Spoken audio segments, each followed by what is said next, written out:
commencer, laissez-nous nous présenter. Nous sommes Marion et Lisa, les cofondatrices de Premier Cri. Je suis enseignante-chercheur, maîtresse de conférences en psychologie du développement à l'Université de Lille. Et Marion est architecte et designer de formation, également docteur en sciences cognitives. Nous nous sommes rencontrés durant nos thèses de doctorat, la mienne portant sur le développement sensorimoteur du tout bébé et celle de Marion sur l'éducation au numérique par le corps en maternelle. La petite enfance, le corps en mouvement ainsi que le lien avec les parents et les professionnels de terrain étaient donc au cœur de nos recherches respectives. Et si nos sujets nous passionnaient toutes deux, nous avions l'envie de contribuer à l'évolution des manières de faire recherche dans la petite enfance. Nous sommes donc partis d'un constat commun. La recherche sur le jeune enfant en France inclut encore trop peu les personnes travaillant au quotidien auprès des jeunes enfants et donc est éloignée des problématiques de terrain. Nous sommes donc attardés à créer des ponts entre la recherche et le terrain, sans oublier le design comme troisième pilier de notre démarche. C'est ainsi que nous avons développé depuis 2020 une méthodologie de recherche-action collaborative déjà éprouvée au cours de 3 projets de recherche menés en école maternelle, en crèche et dans un centre culturel, réunissant des professionnels de l'éveil et de l'éducation de 0 à 6 ans, des scientifiques et des designers pour faire recherche ensemble dans la petite enfance. Dans cette formation en 3 parties, partie 1, mise en contexte, partie 2, méthodologie, partie 3 et après, nous vous proposons de suivre les vidéos et outils qui permettent de réaliser un projet de recherche-action collaborative pour le milieu de la petite enfance. Avant de vous présenter notre méthodologie de recherche-action collaborative, nous avons choisi de recontextualiser celle-ci au regard des enjeux et défis traversés actuellement par le milieu de la petite enfance. Comme à notre habitude, nous avons interrogé des experts et expertes de la petite enfance, d'éco-chercheurs ayant participé à l'un des projets de recherche-action collaborative facilités par Premier Cri, ainsi que plusieurs collaborateurs et collaboratrices avec qui nous avons eu la chance de travailler. Débutons par une présentation du milieu de la petite enfance en France, en commençant par identifier les différents acteurs et différentes actrices qui composent ce milieu et leur rôle. Aujourd'hui, les parents ont la possibilité de faire garder leurs enfants soit par une assistante maternelle, alors agréée ou pas. Et généralement, il y a entre 2 et 4 enfants qui sont accueillis en même temps. On a des modes d'accueil. Alors, certaines assistantes maternelles travaillent collectivement, mais ça reste quand même de l'accueil individualisé, puisque le parent est employeur de l'assistante maternelle. On a des modes d'accueil collectifs. Donc, tout est recoupé sous l'accueil en EAJE, établissement d'accueil collectif jeunes enfants, que ce soit des places d'accueil en halte garderie, crèche. Généralement, c'est plutôt des temps assez longs et l'enfant est accueilli sur une structure collective avec des professionnels qui sont pour une partie diplômés, avec différents diplômes. Qu'on oublie souvent, c'est qu'encore aujourd'hui, on a près de 50% des enfants dont le mode d'accueil principal, c'est les parents. Et donc dans les faits, la mère. Si l'on résume un peu l'historique des métiers des professionnels de la petite enfance, ce sont d'abord des métiers qui ont été créés dans l'objectif de favoriser l'emploi des femmes et donc d'encourager leur émancipation. Mais pas toutes les femmes. Les femmes blanches, issues de milieux socio-économiques plutôt favorisés, puisque pouvant accéder à des niveaux d'études supérieurs et donc à des emplois suffisamment payés pour pouvoir contribuer financièrement aux revenus de la famille. Les professionnels prenant soin des enfants sont quant à elles plutôt de milieux modestes, dont une partie issue de l'immigration et ou racisée. Les assistantes maternelles ont une formation qui est un des modules de l'ancien CAP Petite Enfance, alors qu'en crèche, les professionnels, différentes professions coexistent, puisqu'on va avoir des puéricultrices ou infirmières ou infirmiers diplômés d'État. Alors je vais beaucoup parler au féminin parce qu'il y a peu d'hommes dans les professions de la petite enfance. Des éducateurs, éducatrices de jeunes enfants, donc qui sont diplômés en travail social. Des auxiliaires de puériculture qui sont diplômés, c'est un diplôme en santé, des CAP Petite Enfance qui sont délivrés par le ministère de l'Éducation nationale. Dans tous les cas, l'accueil du jeune enfant reste assuré très majoritairement par des femmes. Intéressons-nous maintenant au rôle des professionnels exerçant auprès des jeunes enfants. Mon métier d'auxiliaire de puériculture, c'est d'abord d'accompagner les enfants de 0 à 3 ans, donc dans leur développement psychomoteur, mais aussi d'accompagner les familles Et ma mission, c'est de faire en sorte que les enfants se sentent bien, que les parents aussi, et que j'ai vraiment un rôle d'observatrice pour répondre au mieux à leurs besoins, que ce soit pour les soins, mais aussi pour le côté psychologique. Enfin voilà, que je suis là pour les porter autant physiquement que psychologiquement finalement. Et je suis là aussi pour leur proposer des activités, les éveiller et puis faire en sorte d'être créative et de toujours me remettre en question pour les accompagner au mieux. Quant au rôle dans la société des professionnels d'accueil de la petite enfance, là aussi c'est compliqué, puisque le rôle qui leur est attribué aujourd'hui, c'est un rôle, on va dire, de soutien à l'activité professionnelle des parents, en fait des femmes, pour parler très concrètement. Qui donc, on pourrait dire, c'est déjà un rôle assez important de maintien d'une émancipation des femmes et aussi d'un dynamisme économique. Mais il me semble que l'autre rôle qui est déjà en place, mais qui n'est pas encore considéré, c'est qu'en fait, elles ont un véritable rôle d'éducation. Je pense qu'en fait, les professionnels, j'irais jusqu'à l'idée qu'elles font vivre une sorte d'utopie de la petite enfance. C'est des personnes, je pense que c'est les personnes qui sont mises en situation de prendre le plus au sérieux les jeunes enfants et leur vécu. Les parents n'ont pas le temps de le faire. Aussi aimants et aussi plein de bonne volonté soient-ils, ils n'ont pas cette occasion d'être aussi souvent intensément confrontés à des jeunes enfants, à leur affect et à leur vécu, et aussi préoccupés de comment on va bien faire avec ça. Bien que le rôle des professionnels de l'éveil et de l'éducation soit essentiel dans notre société, le milieu de la petite enfance fait aujourd'hui face à de nombreux défis. Le manque de professionnels, la baisse de l'attractivité du métier, la remise en question de la qualité d'accueil, en lien avec le manque de formation des professionnels, qu'elles soient initiales ou continues. Alors les difficultés, elles ont été mises sous le feu des projecteurs aujourd'hui, à la suite du rapport de l'IGAS, qui a fait état de nombreux points problématiques qui concernent les professions petite enfance. Mais ça fait plus d'une quinzaine d'années qu'en fait ces problèmes existent. Le premier problème, c'est la difficulté de recrutement.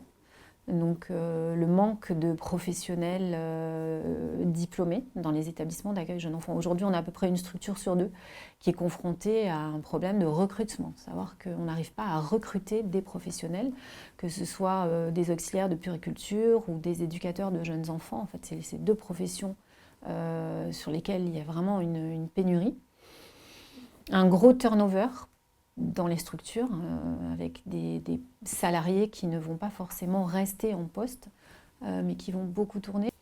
Donc le gros souci aussi, c'est qu'il manque de places d'accueil jeunes enfants en France, que tous les gouvernements promettent X places ouvertes d'ici X années, mais que de toute façon, en fait, on n'a pas les professionnels pour garder les enfants. Donc, avant toute chose, ce qui incombe, c'est d'arriver à assurer des professionnels qui puissent accueillir les enfants sur les places déjà existantes. Vaste réponse. La première, c'est redonner envie aux professionnels de venir travailler dans les structures de la petite enfance. Alors là, il y a un gros enjeu. Alors, on parle beaucoup du manque de valorisation salariale. Et je pense que ce n'est pas le point essentiel. Je crois que les professionnels les plus motivés partent parce qu'il y a trop d'écart entre leurs valeurs et ce qu'elles peuvent mettre en œuvre sur le terrain, dans la réalité. Et là, on perd énormément de personnes que je retrouve dans les formations de formateurs d'ailleurs et qui arrivent complètement désabusés, déçus, après une carrière assez longue dans la petite enfance. Donc ça, c'est le premier point. C'est les logiques de rentabilité qui ont fait perdre le sens et qui font que les personnes partent et qu'il y a une spirale négative qui s'enclenche et le terrain actuellement est très en difficulté. Alors, les principaux défis rencontrés par le milieu de l'accueil de la petite enfance aujourd'hui, c'est déjà un défi de perdurer, de reproduction si on veut, puisqu'il y en a aujourd'hui une crise des vocations, qui est plutôt une bonne nouvelle. Pourquoi c'est une bonne nouvelle? Parce que jusqu'ici, en fait, effectivement, on sort d'une époque où on a pu faire croire à un nombre de femmes, notamment des femmes de milieu populaire, plutôt peu formées, que s'occuper des enfants, ça pouvait être peu payé, ça pouvait être assez enchanteur, malgré le fait que c'est peu payé et peu considéré. Assistant maternel d'une part, années 70-80, la grande vague d'assistants maternels qui arrive sur le marché, et l'accueil collectif d'autre part. Il y a cette idée du service public à tout prix. Il faut bien faire son travail, Et dans l'esprit de toutes ces professionnels, il y a la priorité donnée à la personne dont on s'occupe. Le petit enfant, la personne âgée qu'on doit voir, qui a besoin de nous. Sans nous, ces enfants, ces personnes âgées se trouvent perdus. Si ce n'est pas l'enfant lui-même, ce seront les parents qui ne pourront pas les bosser. Donc il y a une réalité de ce service à rendre qui fait que, eh bien, on va très souvent faire passer ces conditions de vie, ces conditions de travail et ces exigences, ces revendications avant le fait de bien faire son boulot. Et aujourd'hui, quelque part, on ne sait pas trop comment, mais c'est cassé. Le mécanisme est cassé, donc il y a moins de femmes prêtes à croire, à bas prix, à cette forme de fable ou d'enchantement, c'est-à-dire s'occuper des jeunes enfants. Ça peut être peu considéré, mais c'est enchanteur, etc., etc. Et donc là, la question de la pénibilité de ces métiers, de la dureté de ces métiers, c'est-à-dire qu'un enfant, c'est absolument fascinant et c'est extrêmement attaquant par ses états, par ses changements d'état, par ce que cela vient solliciter chez l'adulte en termes de voilà, prêter son psychisme, prêter ses affects à l'enfant, c'est des choses absolument considérables. Donc, un des premiers enjeux de ce milieu, c'est de perdurer, et ça c'est un enjeu qui ne touche pas que les femmes, qui touche surtout notre société, c'est-à-dire qu'il va falloir considérer ces métiers, les considérer bien sûr financièrement, les considérer en termes de formation, et les considérer en termes de réflexivité permanente, c'est-à-dire encore une fois, on ne peut pas être en permanence auprès des jeunes enfants si on veut rester un bon professionnel.